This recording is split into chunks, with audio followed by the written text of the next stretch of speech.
हम में से हर किसी के मन में ये सवाल कभी ना कभी जरूर आता है कि क्या उन्हें अपने होम टाउन में प्रॉपर्टी लेनी चाहिए या फिर दिल्ली, बेंगलुरु, गुड़गांव या फिर हैदराबाद जैसे किसी बड़े शहर में पैसा लगाना चाहिए, जहां नौकरियां और कीमतें दोनों तेजी से बढ़ रही हैं। ये फैसला सिर्फ कैलकुलेशन का नहीं बल्कि इमोशंस और भविष्य की ज़रूरतों का भी।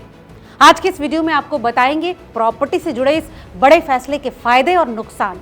तो अगर आप भी जल्द ही प्रॉपर्टी खरीदने की सोच रहे हैं तो इस वीडियो को अंत तक जरूर देखें। सबसे पहले बात करते हैं आपके अपने शहर की। अपने होम टाउन में घर खरीदना अक्सर सुरक्षा और समझदारी का सौदा लगता है। आप वहां के बाजार को अच्छे से जानते हैं, बिल्डर पर भरोसा कर सकते हैं और जरूरत पड़ने पर खुद साइट पर जाकर देखरेख भी कर सकते हैं। इसके साथ साथ यहाँ कीमतें भी महानगरों के मुकाबले कम होती हैं, जिससे आप पर होम लोन का बोझ कम रहता है। भविष्य में रिटायरमेंट के लिहाज से भी ये एक व्यावहारिक फैसला लगता है। हालांकि छोटे शहरों में प्रॉपर्टी की कीमतें बहुत धीरे बढ़ती हैं। अगर वहां रोजगार के नए अवसर या फिर बड़ी कंपनियां नहीं आ रही तो आपकी प्रॉपर्टी की वैल्यू तो बनी रहेगी, लेकिन वो बहुत तेजी से नहीं बढ़ेगी।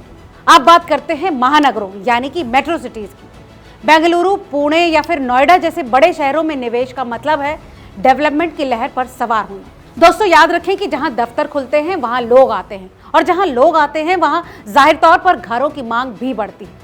ऐसे में अगर आप किसी मेट्रो लाइन या फिर आईटी पार्क के पास प्रॉपर्टी लेते हैं तो अगले 5 से 10 सालों में ही उसकी कीमत कई गुना बढ़ सकती है। इसके साथ साथ यहाँ किराए से होने वाली कमाई भी अच्छी खासी होती है। हालांकि वहाँ घर लेना काफी महंगा है, शुरुआती निवेश बड़ा होता है, और अगर आपने किसी गलत प्रोजेक्ट या फिर बहुत महंगे दाम पर घर ले लिया तो मुनाफा कम हो सकता है। वहीं दूसरे शहर में रहकर किराएदार को संभालना भी एक बड़ी चुनौती है। तो दोस्तों सवाल फिर वही कि फैसला कैसे लें। तो याद रखें कि किसी भी निवेश करने से पहले ये स्पष्ट होना बेहद जरूरी है कि आपका असली मकसद क्या है, किराया चाहिए या फिर रहने के लिए घर। अगर आप हर महीने अच्छी रेंटल इनकम चाहते हैं तो जॉब हब वाले बड़े शहर बेहतर हैं।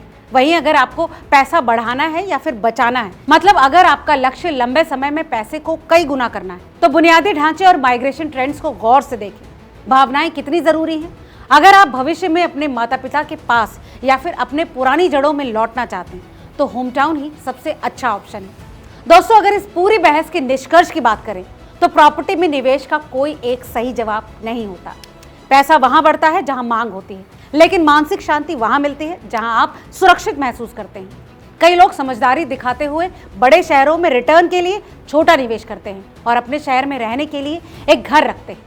कुल मिलाकर आपका फैसला लॉजिक और इमोशंस के बीच का एक सही संतुलन वाला होना चाहिए। दोस्तों इस बारे में आपकी क्या राय है, हमें कमेंट करके जरूर बताएं। वीडियो अगर अच्छा लगा हो तो इसे लाइक और शेयर करना ना भूलें। याद दिला दें कि ये वीडियो महज जानकारी के लिए है, निवेश की सलाह बिल्कुल नहीं। किसी भी निवेश से पहले अपने फाइनेंशियल एडवाइजर से सलाह जरूर ले लें।